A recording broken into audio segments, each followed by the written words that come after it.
저는 유전자 결정론의 한계와 유전자 정보보호의 중요성을 발표할 4기 장현준입니다. 일단 보시다시피 그냥 결정론을 말씀드릴 거고 정보보호를 왜 해야 되는지 말씀드릴 텐데 일단 그 전에 유전자가 뭔지를 먼저 말씀드리려고 해요. 여러분들 유전자가 뭐라고 생각을 하세요? 유전자. 분들도 계실 텐데 전자가 있다? 일단 유전자를 먼저 설명드리기 전에 일단 우리가 기본적으로 알고 있는 한글을 먼저 예를 들어서 설명을 드리려고 해요. 우리가 의사소통을 할 때 언어를 사용을 하는데 한글을 먼저 구성하는 걸 보면 뭐 기역, 리을, 디귿, 리을, 리음 뭐 이런 단어들이 있죠. 이런 게 만나서 뭐 이런 단어들이 만들어집니다. 근데 이런 단어들이 이제 만나서 다시 뭐 이런 하나의 문장을 만들어내게 되고 이런 문장들이 만들어나서 결국에는 우리가 의사소통을 할 수 있는 이런 언어가 만들어지는 거예요. 그렇다면 유전자도 같은 현상을 물어볼 수 있는데 기역, 리을, 디귿, 리을 뭐 이런 자음처럼 뭐 A, C, G, T라는 기본 단위가 있습니다. 그 다음에 이런 것들이 3개씩 모여서 뭐 트리플렛 코드라는 것을 만들고 잘 보시면 뭐 이렇게 막 나열이 됩니다. 그래서 보시면 뭐 게시코동 같은 것도 넣어놨는데 그런 식으로 막 나열이 되어 있으면 뭐 전사도 하고 뭐 번역도 하면서 막 단백질을 만들어내서 뭐 그런 것도 하고 이제 이런 것들이 만나서 뭐 DNA도 만들고 해서 우리가 말하는 사람이 완성되게 됩니다.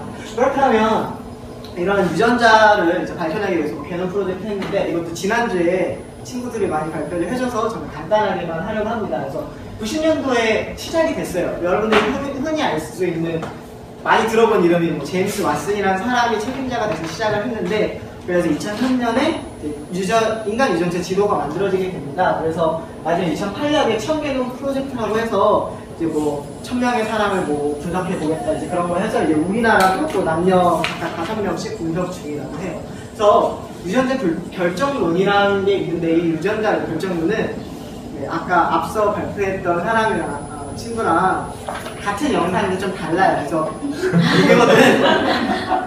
이거는 평론 영상이기 때문에 여기서 설명을 해줘요. 그래서 저의 시네.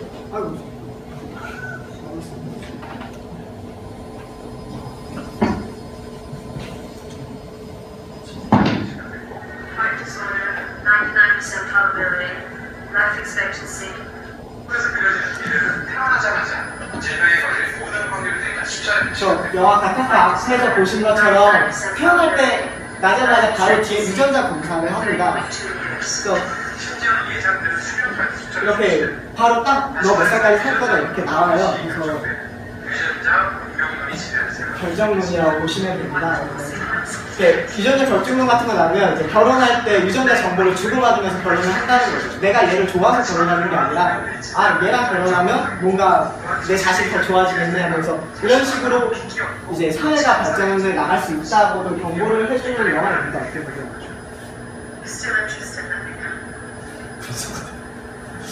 얘는 이제 거부를 하죠.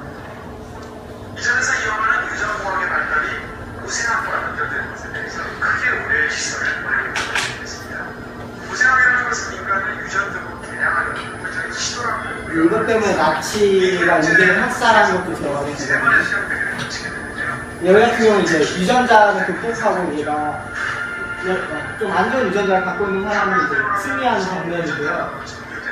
제가 안토니 얘기했죠. 그렇지만 이 두 번째 대결에서는 빈센트가 강한 신념으로 동생을 이기게 됩니다.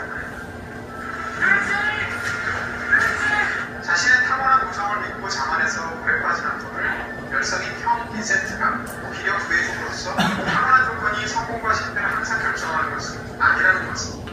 네, 이런 걸 보여줍니다. 실제로 유전자가 모든 걸 결정하지 않는다고 해요. 뭐 성격이나 지능 이런 거, 나는 유전자가 안 좋아서 공부 못해 이런 거는 성립하지 않는다고 교과서에 나와 있습니다. 저희는 이제 그렇게 회피를 하죠. 그래서 좀 그런 것도 있어요. 뭐 키나 외모나 이런 것도 유전자로만 결정되지 않는다라고 합니다. 그러면 이런 유전자 정보가 왜 보호받아야 되는가에 대해서 얘기를 해보려고 해요. 그래서 우리가 이제 일단 유전자 정보를 태어나자마자 알게 되면 처음에 앞에 보셨던 장면처럼 여러분들이 얘가 뭐 나중에 질병 심장병 몇 % 확률로 걸릴 것이다 이런 식으로 나오는데 이런 것처럼 이런 것들이 이제 근데 이제 그게 100% 확실한 게 아니라 확률로 나오는 거기 때문에 일어날 수도 있고 안 일어날 수도 있다는 거죠.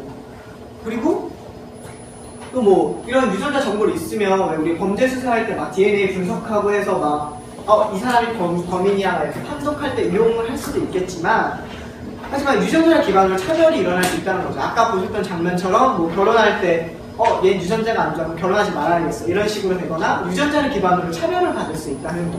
그 다음에 또 유전자 같은 경우는 각각 개인이 고유한 특성을 갖고 있기 때문에 그것에 따라서 여러분들의 존엄성이 손상받을 수 있다는 점도 보실 수 있습니다.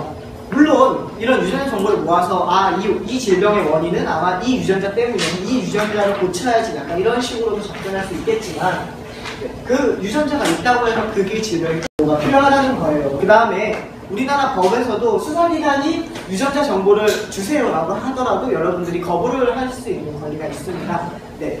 그래서 혹시라도 유전자 정보를 여러분들 드리기 싫다면 거부를 하시면 됩니다. 그건 불법이 아니에요. 이상한 발표를 마치도록 하겠습니다.